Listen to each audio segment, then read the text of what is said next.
Chapter 19, The Emotions and Happiness. Happiness has been defined by an authority as the pleasurable emotion arising from the gratification of all desires, the enjoyment of pleasure without pain. Another has said that happiness is the state in which all desires are satisfied. But these definitions have been attacked. It is held by many that a state of the absolute satisfaction of desire would not be happiness, for happiness consists largely in pleasurable anticipation and imaginings which disappear upon the realization of the desire. It is held that absolute satisfaction would be a negative state. Paley expressed a better idea when he said that any condition may be denominated happy in which the amount or aggregate of pleasure exceeds that of pain, and the degree of happiness depends upon the quantity of this excess. Some have held that an existing contrast between pain and pleasure, the balance being in favor of the latter, is necessary to establish happiness. Be this as it may, it is admitted by all that one's happiness or unhappiness depends entirely upon one's emotional nature and the degree of the satisfaction thereof. And it is generally admitted that to be happy is the great aim and object of the life of the majority of persons,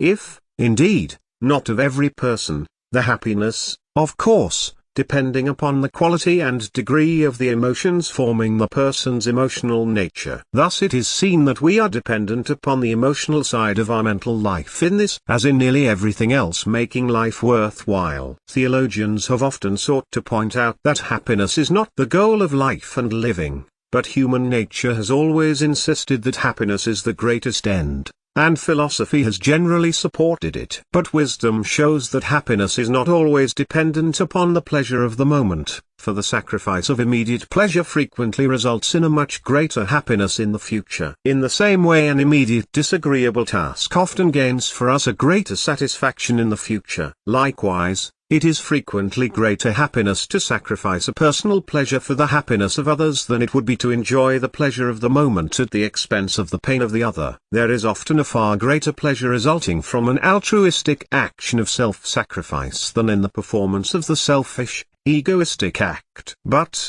as the subtle reasoner may insist, the result is the same: the ultimate happiness and satisfaction of the self. This conclusion does not rob the altruistic act of its virtue, however, for the person who finds his greatest pleasure in giving pleasure to others is to be congratulated, as is the community which shelters him. There is no virtue in pain, suffering, sacrifice, or unhappiness for its own sake. This illusion of asceticism is vanishing from the human mind. Sacrifice on the part of the individual is valuable and valid only when it results in higher present or future happiness for the individual or someone else. There is no virtue in pain, physical or mental, except as a step to a greater good for ourselves or others. Pain at the best is merely nature's alarm and warning of not this way. It is also held that pain serves to bring out pleasure by contrast, and is therefore valuable in this way. Be this as it may, no normal individual deliberately seeks ultimate pain in preference to ultimate happiness. The greatest ultimate happiness to one's self and to those he loves is the normal and natural goal of the normal person. But the concept of those he loves, in many cases, includes the race as well as the immediate family. Wisdom shows the individual that the greatest happiness comes to him who controls and restrains many of his feelings. Dissipation results in pain and unhappiness ultimately. The doctrine of thoughtless indulgence is unphilosophical and is contradicted by the experience of the race. Moreover, wisdom shows that the highest happiness comes not from the indulgence of the physical feelings alone, or to excess, but rather from the cultivation, development, and manifestation of the higher feelings, the social, aesthetic, and intellectual emotions. The higher pleasures of life, literature, art, music, science, invention, constructive imagination, etc., yield a satisfaction and happiness keener and more enduring than can possibly the lower forms of feeling. But the human being must not despise any part of his emotional being. Everything has its uses, which are good, and its abuses, which are bad. Every part of one's being, mental and physical, is well to use, but no part one's well used if it uses the individual instead of being itself used. A recent writer has held that the end and aim of life should not be the pursuit of happiness, but rather the building of character. The obvious answer is that the two are identical in spirit,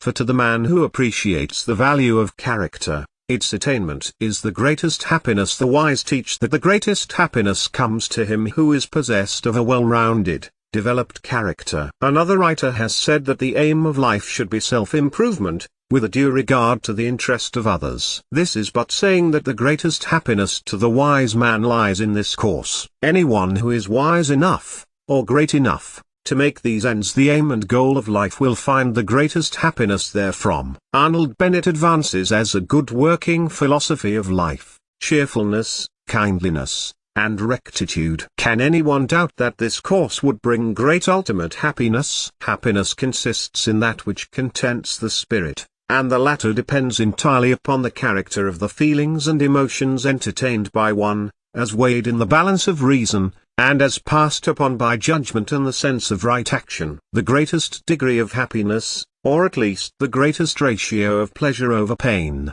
is obtained by a careful and intelligent cultivation of the feeling side of one's being in connection with the cultivation of the intellect and the mastery of the will. To be able to bring the capacity for enjoyment to its highest, to be able to intelligently choose that which will bring the greatest ultimate happiness in accordance with right action, and, finally, to be able to use the will in the direction of holding fast to that which is good and rejecting that which is bad. This is the power of creating happiness. The feelings, the intellect, and the will here, as ever combine to manifest the result. Finally, it must be remembered that all human happiness consists in part of the ability to bear pain, to suffer. There must be the dash of stoicism in the wise Epicurean. One must learn to pluck from pain, suffering, and unhappiness the secret drop of honey which lies at its heart, and which consists in the knowledge of the meaning and use of pain and the means whereby it may be transmuted into knowledge and experience, from which later happiness may be distilled. To profit by pain,